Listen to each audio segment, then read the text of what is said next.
Thanks for joining us tonight for our election special coverage. I'm Abigail Franklin. And I'm Spencer Plato. We have live team coverage across the state, but tonight we begin with former President Donald Trump winning Oklahoma's 7 electoral votes. Texas just also called their results as well. Here is what we have right now. Former President Donald Trump won with 54% of the votes, and Vice President Harris ended up with 44.8%. And back here on campus, we have live team coverage on watch parties. OU Nightly's Savannah Simmons is live at the College Republicans watch party at the Union here on campus. Savannah? I'm currently at the Union for the OU College Republicans, and right now I'm here with Anthony Giulio. Anthony, he is the chairman here at the OU College Republicans. Anthony, how are you feeling about tonight so far? Well, overall, I think we're pretty excited. The energy is currently here in the room right now. I mean, we're really looking forward to this election. The results have been pretty good thus far. We're really honing in on Pennsylvania to see how that swings. But, we're seeing great results in Georgia. We're seeing pretty good results in North Carolina. Florida went to Trump, which is really good. Florida used to be a swing state, but now it's no longer. So like I said, the hype is really here in the room. We're really looking forward to it. It's still pretty early. The votes are still getting counted. But overall, we're pretty enthusiastic and looking forward to how the rest of this night goes. Awesome. So this election means a lot to people. This is probably the first election for a lot of people at the University of Oklahoma, being the last election was probably when they were in high school. What does this election mean to you and other OU students? Well, I guess what this election means to us is, for a lot of us, at least for me, this is my first time actually getting to vote in a presidential election. I was able to vote in 22 for congressman and a bunch of other stuff. But I guess for this election, it's really at least here on campus, a lot of us have been going out and voting. So I think, I don't know, maybe the data might be wrong, but voter turnout for younger voters such as ourselves, I think it's probably increasing as we keep pushing forward more people to vote. But yeah, this election is really important to all of us because it's finally our chance for us to take a stand and tell the government what to do. All right, so I talked to you earlier tonight about some fun activities that you guys are holding tonight. Can you tell me a little bit more about those? Yeah, absolutely. So on the tables that we have currently right now, we have a word or a subject. Some of them, for example, Israel or Ukraine or a bunch of stuff of that nature. And all that at each different table. And we have the people there actually talking about those issues just to spur up the conversation and to really expand their own knowledge of the topics that's currently going on.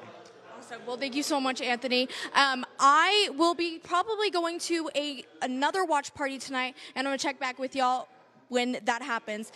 In Norman, I'm Savannah Simmons, OU Nightly. All right, thanks, Savannah. We're going to keep up with you as the night progresses. Still here, in Oklahoma, congressional seats are on the ballot. We have a live team coverage on those races. OU Nightly's Clay Webster is live in the studio with the latest. There are 4 Oklahoma congressional seats up for grabs. Here's a look at Oklahoma's first congressional district. In Tulsa, District 1 incumbent Representative Kevin Hern has a clear lead over Democratic challenger and former Tulsa police officer Dennis Baker. As for District 2, Representative Josh Burkeen has won in a landslide against Democratic candidate Brandon Wade. District 4 is a battle between the 2 OU alums for the 4th election in a row, but Representative Tom Cole wins his 12th term. And District 5 presents a close race between incumbent Stephanie Bice and Madison Horn. Bice has a slight lead with 59.7% of the vote, but Madison Horn is keeping up with 40.3%. In Oklahoma County, Horn has a slight lead with 58% of the votes counted. This will be a race to watch. Back to you, Abigail. All right, Clay, thank you so much. We're going to be watching that race. You're going to have the numbers for us as they keep coming in. And we're also monitoring results across the nation tonight, especially with the tight Senate race in Texas. Bryn Mead is in the newsroom with more. Incumbent Texas Senator candidate Ted Cruz and opponent Colin Allred are currently locked in the most expensive Senate race that Texas has ever seen before. According to AP News, both candidates combined have raised over $160 million and spent over $80 million each in the race. Cruz is seeking a third 6-year term, giving Colin Allred the uphill battle in this year's campaign trail. Colin Allred's campaign heavily spotlights the abortion topic, advocating for women's rights, whereas Ted Cruz tends to sway away from this, focused mainly on attacking Allred's immigration policies. Ted Cruz is currently in the lead with 52.5% with 4,187,771 votes, followed by Colin Allred with a mere 45.4% with 3,617,092 votes. We will return with updates as soon as we receive new numbers. Abby, Spencer. Thanks, Bryn. We're going to be following that as well. Some important issues down there in Texas. On Wednesday, the Dallas City Council voted in order to put in place a marijuana decriminalization measure on the ballot for the November election. The Dallas Freedom Act would end the criminalization of possession of small amounts of weed by adults. A petition was all it took for the act to be taken seriously. Those who signed claim it would be a huge leap for social justice in Texas. We spoke with Dallas ATF officials, and they explained that whether the act is appealed or not at a federal level, using marijuana will still remain illegal regardless. Attorney General Ken Paxton has sued 5 cities, including Austin, and San Marcos, for approving similar policies. All right, well, as we're watching that, we're also watching parties across the state. Also here in Oklahoma, the GOP Watch Party is taking place in Oklahoma City, and OU Nightly's Olivia Hayes is there listening in as politicians, and Governor Kevin Stitt just spoke to our OU Nightly Olivia Hayes. You spoke with him a little bit earlier ago. What can you tell us? Yeah, Abigail, Stitt tells me that he was not surprised that the state was called so early in the presidential race, telling me that Oklahomans have, quote, a lot of common sense. I asked the governor how he plans to work with newly elected lawmakers and representatives, both Democrat and Republican, and he tells me that all new elects will be invited to the governor's mansion to start off on the right foot. And always have an open door policy. And I believe the best ideas come when we actually sit down and we kind of talk policy. So it's going to be fun. It's going to be fun to work with all the new freshmen. Stitt also tells me that on a national level, in the past, he knows that swing states can take a couple days to come in and count all of their votes, but he hopes America knows who their next president is within the next day or two. Reporting live in Oklahoma City, Olivia Hayes, OU Nightly. All right, thanks, Olivia. We are monitoring more results coming in across the country. Starting off with Illinois, AP has called the race with Vice President Kamala Harris adding 19 electoral votes to her total. Harris led with 59.6% and Trump finishing with 39.2%.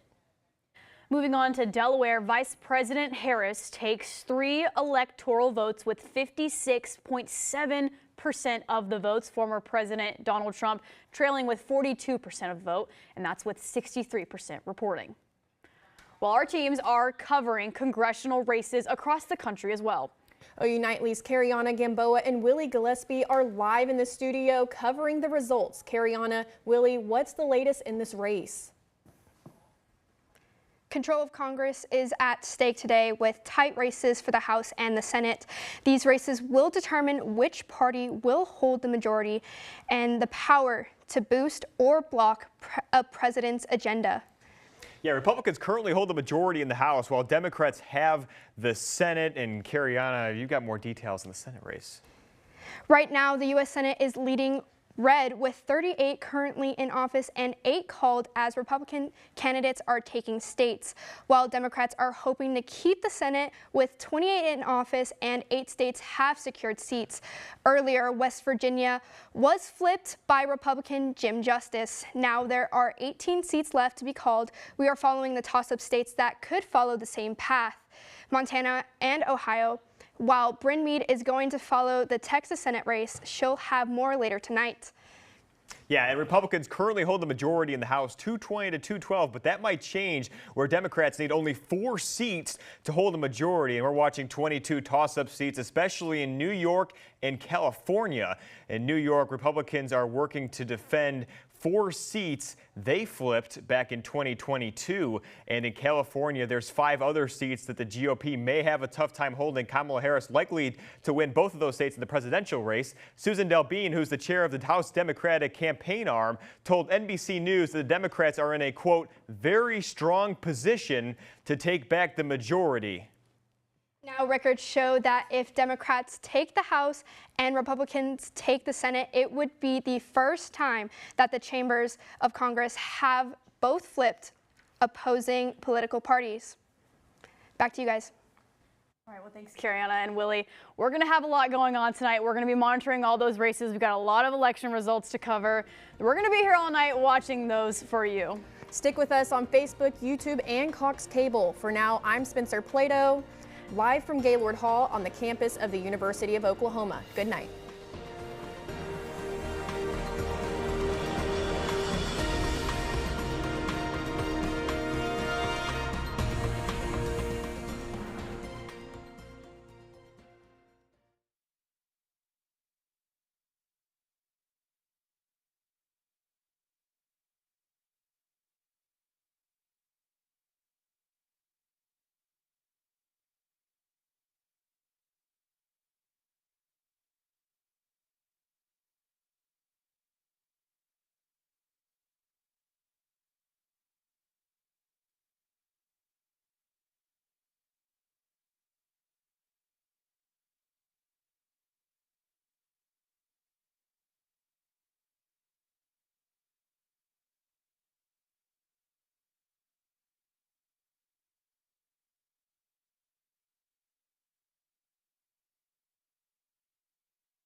Okay, Jonathan, please have my levels up down here in 1,000.